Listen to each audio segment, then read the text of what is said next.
After 2 movies, a Christmas special, and a bunch of other MCU appearances, there's plenty of backstory for fans to know before going in to see Guardians of the Galaxy Volume 3. If something left you wondering what you missed, here's what to know. Warning, spoilers ahead. Between the events of Guardians of the Galaxy Volume 2 and Volume 3, the ever-growing and changing team has done plenty in other MCU stories. They were near the center of the action in Avengers Infinity War and Avengers Endgame, and they appeared briefly at the beginning of Thor: Love and Thunder. The average MCU fan likely kept up with those films and the important plot and character developments therein, but what's less certain is that everyone who bought a ticket for Volume 3 will have seen the Guardians of the Galaxy Holiday Special, which started streaming on Disney Plus in November 2022. The 42-minute special, which was in essence an extended Kevin Bacon joke, contains 2 critical pieces of information in advance of the 3rd cinematic installment. For one, Mantis reveals that she's Peter Quill's half-sister. Mantis. That's the greatest Christmas gift I could ever get.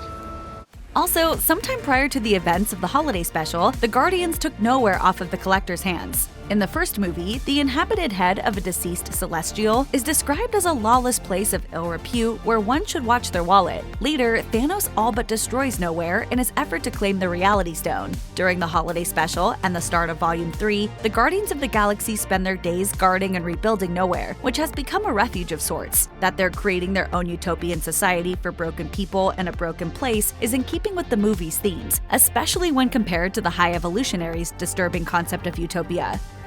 The MCU's timeline has gotten increasingly convoluted, especially in the post-blip era, despite the fact that most of the franchise's stories are told in a pretty straightforward way. Volume 3 relies more than usual on a framing device that flashes back and forth between Rocket's youth as a captive of the High Evolutionary and his present, in which he's fighting for his life. This structure definitely tugs at the heartstrings, and the story is well told enough to follow, but exactly when everything is happening and for how long is less clear. There are visual markers that let us know some time has passed. We first see Rocket as a kid, then a juvenile. The High Evolutionary has only one tiny silver device on his face, as opposed to an entire apparatus stretching it taut. Viewers first saw Rocket in the MCU's version of 2014, when the first Guardians movie took place. Volume 3 takes place after the holiday special, which is set around Christmas of 2025. Raccoons mature over 1 to 2 years, so we can guess that Rocket is at least 13, but he's probably much older. He brags that he's escaped prison on 22 separate occasions, which wouldn't happen overnight. Real raccoons can live to about 16, but his genetic and cybernetic enhancements have almost certainly given him a longer lifespan. As Volume 3 begins, Peter Quill is still reeling from the loss of the Gamora he loved. Nebula is doing her best to support him through his grief, which is why she fails to mention that the version of her sister, who is now in the MCU, is her contact within the Ravagers. Whether this Gamora is Peter's Gamora is played for light humor and heartbreaking drama in Volume 3. But it can also leave some fans who don't recall the convoluted way we got here scratching their heads. A great many of Marvel's Phase 3, 4, and 5 arcs have to do with alternate timelines, universes, realms, or dimensions. Doctor Strange, for example, met the Illuminati, a group of supers from Universe 838. This Gamora isn't from an alternate universe per se, but she's not from Star-Lord's timeline. The Gamora that loved Peter was thrown from a cliff on Vormir during Infinity War so that Thanos could obtain the Soul Stone. She's definitely dead. Tell me you didn't do it!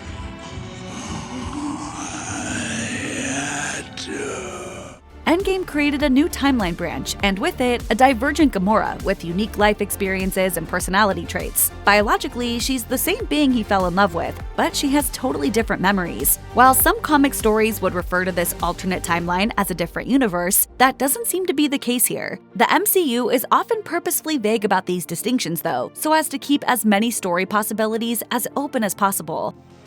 The gold-hued race known as the Sovereign is introduced near the beginning of Volume 2, when Star-Lord and company are hired to protect their uber-valuable Anulax batteries. They're successful, which wins them the esteem of the Sovereign, a notoriously haughty people. Rocket destroys any goodwill the Guardians have with the Sovereign almost immediately though, when he pockets a few Anulax batteries in addition to their payment. Nebula. Volume 2 ends with 5 post-credit scenes. The third shows that High Priestess Aisha has something cooking, a next-gen birthing pod. She says she's designed him to destroy the Guardians after they wronged and embarrassed her. She adds that she'll call him Adam, which fans correctly took to mean that Adam Warlock's arrival was imminent. Volume 3 gives Adam's backstory, as well as the rest of the Sovereign, a tweak.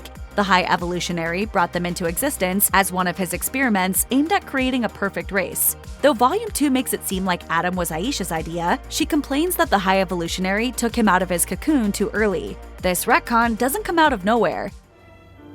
That, my child, is the next step in our evolution. And it's worth noting that, while the Sovereign are an MCU invention, the High Evolutionary, Aisha, and Adam Warlock are long-standing Marvel Comics characters who definitely matter in each other's stories. Totally unremarked upon in Volume 3 is the gem beset in Adam's forehead. Canonically, it's the Soul Stone. Like Marvel Comics, the MCU is loaded with unusual celestial bodies. Volume 1 had the floating decapitated head that is Knowhere, and Volume 2 boasted Ego the Living Planet. Now, Volume 3 presents a cosmic mass unlike anything we've ever seen before. The Orgoscope is an organic, bioengineered entity, grown, owned, and operated by the High Evolutionary and his public-facing company OrgoCorp. It's literally a planet-sized hunk of tissue that houses OrgoCorp's headquarters, where the company's daily operations take place, and where proprietary information, like, say, Rocket's file, is kept secure. That sensitive intellectual property is guarded by Orgo sentries, one of whom is Nathan Fillion's frustrated foreman, Master Karja. Less weird but less well explained is OrgoCorp itself. Volume 3 only devotes a line or two to the idea that the High Evolutionary is the nefarious CEO of a shady conglomerate. OrgoCorp seems to be offering naturally derived body modifications to consumers throughout the universe. There's an element of greenwashing to it all, though, since we know the High Evolutionary is also experimenting with cybernetics and has a terrifyingly warped moral compass. OrgoCorp's less controversial work covers for and pays for the High Evolutionary's real passion, callously creating and destroying life until it fits his ideals.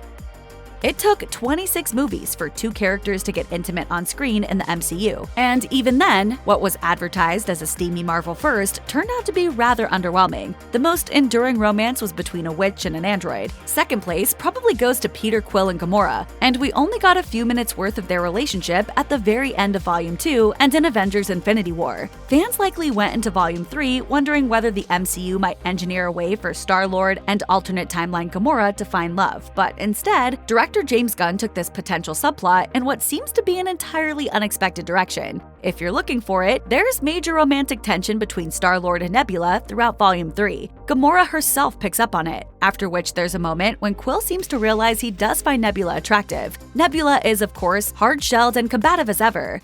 Knock it off! What? Just never noticed how black your eyes were. But her empathetic attitude toward him early on, combined with the closure Peter gets when he says goodbye to Gamora, leads us to wonder, are we supposed to be shipping Star-Lord and Nebula now? Volume 3 is ambiguous enough to support the idea. When Drax, Mantis, and Nebula get stuck on the High Evolutionary's pyramid-shaped vessel, they discover an onboard prison full of fair-haired children. Mantis and Nebula struggle to communicate with the scared kids, but Drax, who comforts them by badly imitating a monkey, eventually reveals that he speaks their language. After Peter manages to save Rocket, the Guardians' mission becomes rescuing the innocents trapped on that ship. The film never provides the name of their race or a planet from which they might hail, but two clues help to fill in the blanks. In one, the High Evolutionary watches a blonde girl run circles in a human-sized hamster wheel. He's annoyed that, while he's been able to engineer negative qualities out of her, he hasn't been able to replicate Rocket's superior intellect. Since the High Evolutionary's methods seems to be capturing specimens and rapidly evolving them or breeding them through birthing pods, these children are basically the High Evolutionary's latest guinea pigs. In the mid-credit stinger, the girl who was jogging around the hamster wheel has joined the new iteration of the Guardians led by Rocket Raccoon. The others refer to her as Phyla. This is almost definitely Marvel Comics' Phyla Vell, a genetically engineered superhumanoid and the daughter of Mar-Vell, who does eventually join the Guardians of the Galaxy. Superhero movies usually have over-the-top fights that would absolutely prove fatal to normal people, but Volume 3 takes this idea to the extreme. Because it's advertised as the finale of the Guardians trilogy, and because the trailers and press tours seem to foreshadow some tissue-worthy tragedy, most fans fully expected a fan-favorite protagonist would die. Instead, Volume 3 contains multiple fake-out deaths, but no main character kicks the bucket. Are you ready for one last ride? Rocket's near-death experience is not only plausible, but it also serves as the catalyst for the whole plot. Drax takes 2 deadly blasts to the chest, but manages to recover, seemingly thanks to the same med packs that wouldn't work on Rocket. But Groot is decapitated in a duel with Adam Warlock on Knowhere, after which the Sovereign takes Nebula's comically large energy blade to the chest and collapses, lifeless. And Quill succumbs to the elements in space. How did they live through that? It's easy enough to explain with Groot. He has sped-up regenerative powers, especially as they pertain to his limbs. Since he wasn't completely destroyed, he simply had to regrow the plant matter that makes up his body, and he remained the same Groot, which wasn't the case after Volume 1. The MCU's Adam Warlock has superior durability and healing. In the comics, he can be killed but can't actually die. At the end of the movie, he imparts this ability to Peter, who really was a goner, to bring him back to life.